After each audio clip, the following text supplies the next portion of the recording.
A ver, piensa en esto. La capacidad de almacenar información nos convirtió en la especie dominante del planeta. Pero, ¿qué pasa cuando creamos algo que puede procesar toda esa información de una forma exponencialmente más rápida que nosotros? Hoy nos vamos a meter de lleno en el fascinante y, la verdad, vertiginoso mundo de la inteligencia, tanto la nuestra como la artificial. Y para guiarnos tenemos un material de primera, el libro El hombre artificial de Osvaldo Cairo Battistuti.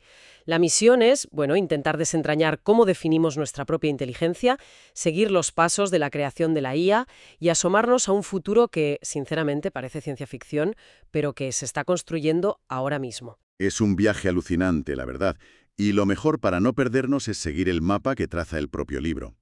Empezaremos por el puzzle de la inteligencia humana, que es bastante más complejo de lo que parece. Luego repasaremos esa carrera por replicar la mente, que es la historia de la IA. Y terminaremos con una proyección a las próximas décadas, que es donde la cosa se pone, pues eso, vertiginosa. Pues venga, empecemos por casa, por nuestro propio cerebro, el enigma de la inteligencia humana. Y la primera pregunta ya es para echar a correr, ¿eh? ¿Qué es exactamente la inteligencia? Porque no parece que nadie se ponga de acuerdo. Para nada. De hecho, hay un episodio que lo ilustra muy bien y que se menciona en las fuentes. En 1994 se publicó un libro muy polémico, The Bell Curve, que generó tal incendio Uf, sí. o de orden. O sea que hizo falta un comité de sabios para definir algo que usamos todos los días. Exacto. Y de ahí salió la definición de Linda Gottfredson, que es bastante completa. Habla de una capacidad mental general que involucra la capacidad para razonar, planear, resolver problemas, pensar abstractamente. Bueno, ya sabes. Sí, comprender ideas complejas, aprender de la experiencia. Suena bien, pero me sigue pareciendo que se deja cosas fuera. ¿Dónde queda la creatividad o la intuición? Justo ahí está la clave. Esa definición es solo un punto de partida. Lo fascinante es que hay muchas visiones. Howard Gardner, por ejemplo, dinamitó la idea de una sola inteligencia, con su teoría de las inteligencias múltiples. Él decía, oye, que hay gente con una inteligencia musical brutal, o espacial, o lógico-matemática. No podemos meterlo todo en el mismo saco. Y luego está la famosa inteligencia de la calle. Esa es la teoría triárquica de Robert Sternberg, que es genial. Él la divide en tres. La analítica, que es la que miden los test de toda la vida. La creativa, para generar ideas nuevas. Y la práctica, que es esa inteligencia de la calle que, según él, es la que mejor predice el éxito real en la vida. Claro. Y por si fuera poco, a todo esto le sumamos la inteligencia emocional, que es otro universo.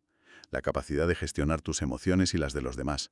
Un puzzle, como decíamos. Entiendo las distintas teorías, pero al final del día, la gente sigue hablando del CEI, del coeficiente intelectual. ¿De verdad ese número, esa única cifra, puede capturar algo tan complejo como la creatividad o la inteligencia práctica de la que hablaba Sternberg? Suena increíblemente reduccionista. Es la gran crítica que se le hace, y con razón. El CI, que nace con las escalas de Binet-Simon y luego Stanford-Binet, es una herramienta. Mide ciertas capacidades muy bien, razonamiento fluido, cuantitativo, conocimiento. Y nos da esa famosa curva de Gauss con la media en 100. Pero no lo es todo. Y para demostrar lo limitado de nuestras ideas preconcebidas, hay un estudio que se cita que es simplemente espectacular. A ver, sorpréndeme. Se llama el Scottish Mental Survey de 1932. Cogieron a casi 88.000 niños de 11 años de toda Escocia y les pasaron un test de inteligencia. Un estudio masivo para la época. Vale, ¿y la sorpresa? La sorpresa llega en 1998, 66 años después. Unos investigadores localizan a 101 de esos mismos niños, que ya son ancianos de 77 años, y les vuelven a pasar exactamente el mismo test. No me digas. Y a ver los resultados. Pues son para caerse de la silla.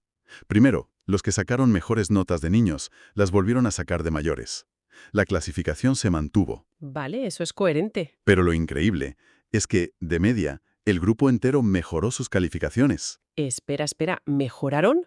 No es que se mantuvieran, sino que sacaron mejor nota con 77 años que con 11. Justo eso. ¿Pero cómo es eso posible? ¿Qué explica este fenómeno? Pues desafía por completo la idea del deterioro cognitivo inevitable. Es que eso es revolucionario. Implica que el concepto de pico de inteligencia en la veintena podría ser un mito, que la experiencia acumulada nos puede hacer literalmente más listos para resolver ciertos problemas incluso a los 80.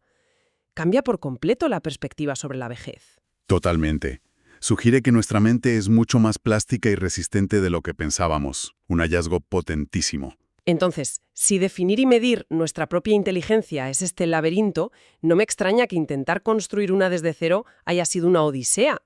¿Por dónde empezamos a contar esa historia, la de la IA? Pues el pistoletazo de salida, según las fuentes, lo podemos situar en 1943. Un neurofisiólogo, Warren McCulloch, y un matemático, Walter Pitts, publican el primer trabajo formal sobre IA. Su idea fue revolucionaria. Propusieron analizar el cerebro no como algo biológico y misterioso, sino como un sistema computacional. Le pusieron lógica a las neuronas. Exacto. Y a partir de ahí, todo se acelera. En 1950 aparece el genio de Alan Turing, con su famosa prueba de Turing. Y la idea es de una elegancia brutal. Si una máquina se comporta de forma tan inteligente que no puedes distinguirla de un humano, si te engaña, Entonces, a efectos prácticos, es inteligente. justo, deja de lado la filosofía de si siente o piensa y se centra en la acción. Y muy poco después, ya hubo una máquina que nos superó, ¿no? En algo. Sí, solo 2 años después, en el 52, Arthur Samuel en IBM crea un programa para jugar a las damas. Y aquí ocurre la magia. El programa no solo juega, sino que aprende de sus partidas.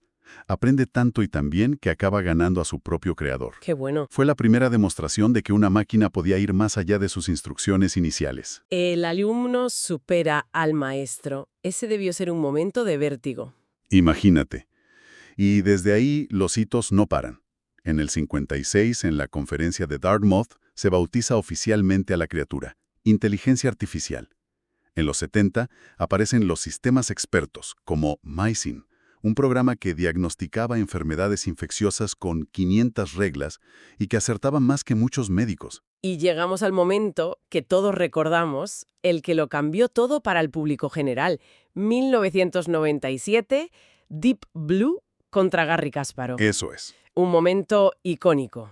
La máquina de IBM, que calculaba 200 millones de jugadas por segundo, derrota al campeón del mundo de ajedrez. Fue un shock cultural, la prueba de que la fuerza bruta computacional podía vencer a la intuición y genialidad humanas en un terreno que considerábamos nuestro. Y lo más fuerte es que Deep Blue hoy nos parecería una calculadora de bolsillo. Totalmente. Lo que es aún más revelador es lo que vino después. En el material se señala que máquinas posteriores como Rivka alcanzaron una puntuación Elo de 3227. Uf, Para ponerlo en contexto, el récord histórico de Kasparov es 2851. La superioridad se volvió aplastante. El debate se acabó en ese campo. ¿y toda esta carrera por crear IA ha seguido siempre el mismo camino? ¿O hay distintas filosofías? Hay a grandes rasgos 4 enfoques distintos que han guiado la investigación. Unos intentan que los sistemas piensen como humanos, que es el campo de la ciencia cognitiva. Otros que actúen como humanos, cuyo gran examen sería superar la prueba de Turing. Un tercer grupo busca que piensen racionalmente, usando la lógica pura y dura. Y el cuarto, que es muy dominante hoy, se centra en que actúen racionalmente, crear agentes que logren sus objetivos de la forma más eficiente, sin importar si se parecen a un humano o no. Vale, ya hemos visto la complejidad de nuestra mente y los intentos por replicarla. Aterricemos ahora, porque la IA ya no es un experimento de laboratorio, está por todas partes. Nos enruta los correos, gestiona la inyección de los coches, incluso hay tejidos inteligentes que cambian de color. Y el motor invisible de toda esta revolución tiene un nombre y un apellido: la ley de Moore. La formuló Gordon Moore, cofundador de Intel, en el 65. Y la idea, aunque simple, es la fuerza más disruptiva de nuestra era. El número de transistores en un chip se duplica más o menos cada 18 meses. Un crecimiento exponencial en estado puro. Me encanta la analogía que usaba el propio Moore para intentar que la gente lo entendiera. Decía que la producción anual de transistores era como el número de hormigas en el mundo. Y lo increíble es que se quedó cortísimo. Hay un dato brutal en el libro. Solo en 2003 se fabricaron 100 veces más transistores que hormigas hay en el planeta. 100 veces más. La analogía ya no funcionaba. Para que sirviera, cada hormiga del mundo tendría que llevar 100 transistores a la espalda. La escala escapa a nuestra intuición. Pero el silicio se nos queda pequeño. Esa ley se está chocando contra los límites de la física. Ya no se pueden hacer las cosas mucho más pequeñas. La pregunta es, ¿Qué viene después? Aquí es donde la cosa se pone realmente interesante. La solución no es un único camino, sino varios que compiten y se complementan, y todos parecen de ciencia ficción. Por un lado, miramos a la biología con la computación por ADN. ¿Usar nuestro propio código genético para calcular? Exacto. El potencial es mareante. Un solo gramo de ADN seco podría guardar la información de 1 trillón de CDs. ¿Un trillón? Ah. Es... Y ya no es teoría. Ya se ha construido una computadora de ADN que puede detectar actividad cancerosa en una célula y, al hacerlo, liberar un fármaco. Es medicina y computación en la misma molécula. increíble. ¿Y la alternativa desde la física? Ahí tenemos dos grandes revoluciones. Una es la espintrónica. La electrónica actual usa la carga del electrón. La espintrónica aprovecha además otra propiedad cuántica, el spin. Esto permite crear memorias, las MRAM, que son súper rápidas y no volátiles, es decir, no pierden los datos cuando apagas el ordenador.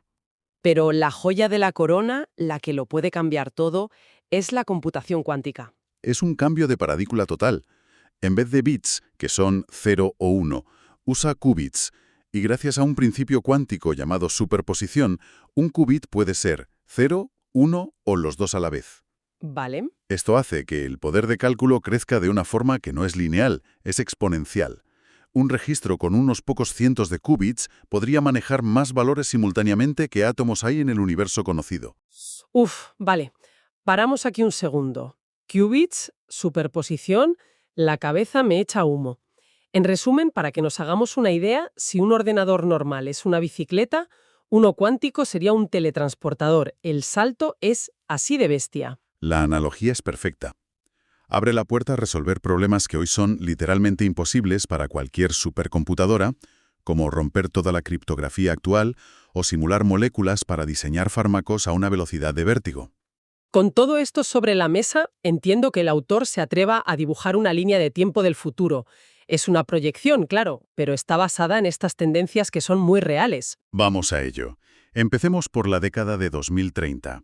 Se define como la era en la que empezamos a domesticar las moléculas, la explosión de la nanotecnología.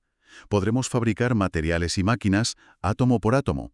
Esto se traducirá, por ejemplo, en aviones hipersónicos que conecten Europa con Australia en menos de 4 horas. La ciencia ficción de nuestra infancia convirtiéndose en la hoja de ruta de la ingeniería.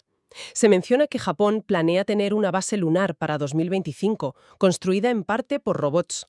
Estamos a la vuelta de la esquina. Exacta. Y si damos un salto a la generación de 2040, las ideas son aún más disruptivas. El físico Richard Feynman lanzó un desafío una vez. ¿Por qué no podemos escribir la enciclopedia británica entera en la cabeza de un alfiler? Pues para esta década, la manipulación atómica podría hacerlo posible. Y veremos cosas como la traducción simultánea perfecta a través de un pinganillo o reuniones con hologramas en 3D de la otra persona. Pero el concepto más increíble que se menciona para esta época es la Claytronics. Es la idea de materia programable. Espera, frena un segundo. Materia programable. ¿Me estás diciendo que, según esto, yo podría estar en una videollamada y de una especie de arcilla tecnológica en mi mesa se formaría una réplica de la mano de la otra persona para que yo pudiera estrecharla? ¿Hablamos de teletransporte del tacto? Has dado en el clavo. Esa es exactamente la idea del proyecto Pario. Millones de nanorobots, llamados Catoms, que se unen y reconfiguran para formar objetos 3D tangibles y dinámicos con los que puedes interactuar. Redefinen por completo lo que entendemos por comunicación a distancia. Es alucinante. Y nos queda la última parada, la generación de 2050. Para entonces, las proyecciones indican que la capacidad de procesamiento de una máquina superará masivamente a la de un cerebro humano, y eso lo cambiará todo. Se habla de coches voladores como algo viable, de hecho la empresa Terrafogia ya trabaja en prototipos, o incluso de hoteles en el cielo, dirigibles de lujo. El punto clave es que la convergencia de todas estas tecnologías, nano, bio, info y cogno, habrá transformado la humanidad para siempre. Ha sido un viaje increíble. Hemos ido de la complejidad de nuestra propia mente a los primeros pasos para crear mentes artificiales y finalmente a un futuro donde la tecnología redefine lo que es posible. Y ante ese futuro, el material nos deja con dos visiones. Una es la del matemático Irving Wood, que en 1965 dijo una frase que hoy da escalofríos. La primera máquina ultrainteligente es el último invento que el hombre necesitará hacer. La idea de que a partir de ahí la propia IA se encargará de todo el progreso. Una idea que da tanto vértigo como esperanza. Por supuesto. Y luego está la visión de un progreso sin límites en colaboración con las máquinas. Pero el cierre del libro es una reflexión final, una advertencia muy potente. Y es que quizás el principal riesgo para la humanidad no venga de los robots, ni de los cyborgs, ni de las IAs que creemos. Quizás el verdadero peligro seamos nosotros mismos, con nuestra ambición, con nuestros sueños de poder, que podrían llevarnos a nuestra propia destrucción. Da que pensar, ¿eh? Una idea para seguir rumiando mucho después de que hayamos terminado.